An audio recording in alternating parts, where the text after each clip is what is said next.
Assalamualaikum warahmatullahi wabarakatuh. Selamat pagi semuanya. Perkenalkan, nama saya Salorelia Fitriani dan rekan saya. Di kesempatan yang cerah ini, izinkan kami untuk membahas tentang Pancasila di era reformasi.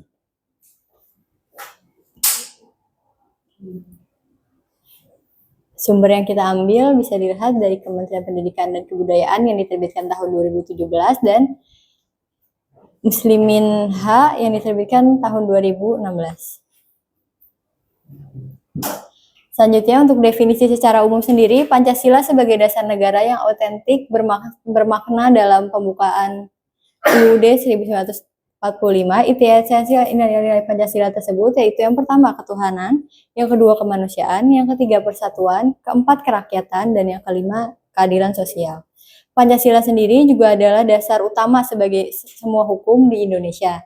Nilainya diambil dari jati diri dan budaya bangsa kita sendiri yang tidak dimiliki oleh negara lain. Selanjutnya untuk definisi Pancasila sama era reformasi dari tahun 1998 sampai Pancasila tetap menjadi dasar negara dan pandangan hidup bangsa. Penerapan Pancasila tidak lagi menghadapi ancaman pemberontakan, tetapi lebih pada tantangan kehidupan masyarakat yang serba bebas. Yang ketiga, Pancasila dijadikan pedoman untuk menjaga persatuan, demokrasi, dan keadilan di tengah perkembangan globalisasi serta kebebasan masyarakat. Yang selanjutnya menjadi benteng terhadap pengaruh negatif seperti konflik sosial, menurunnya persatuan, serta penyusupan ideologi asing.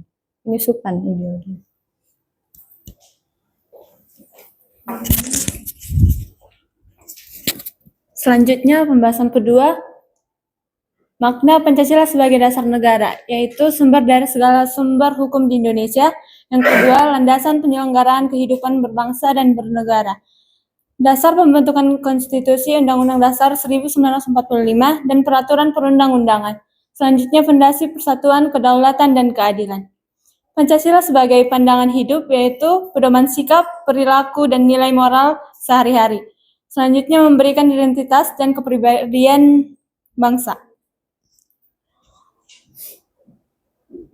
Pengamatan penerapan dari bagian sisi positif, kebebasan berpendapat, berserikat, berekspresi, dan berorganisasi semakin terbuka. Yang kedua, demokratisasi berkembang secara pemilu langsung, keterlibatan masyarakat dan politik. Pancasila tetap dipertahankan sebagai dasar negara dan ideologi bangsa. Sisi negatifnya atau tantangannya, kebebasan yang semakin kebablasan itu pergaulan bebas, narkoba, minuman keras. Yang kedua, menurunnya rasa persatuan dan kesatuan di masyarakat. Dan yang ketiga, menurunnya pemahaman generasi muda terhadap nilai-nilai Pancasila. Masalah berdasarkan jurnal.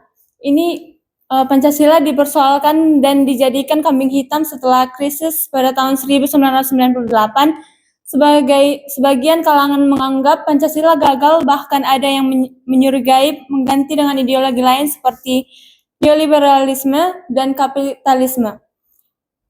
Merosotnya pemahaman masyarakat terhadap Pancasila. Survei menunjukkan banyak generasi muda tidak hafal atau salah menyebutkan sila-sila pada Pancasila.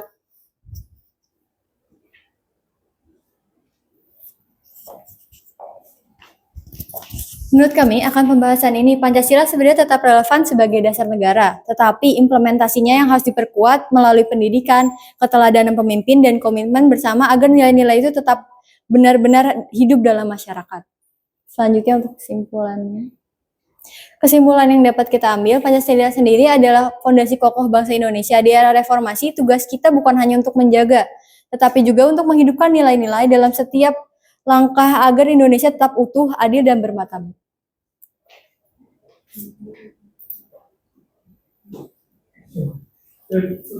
Pertamanya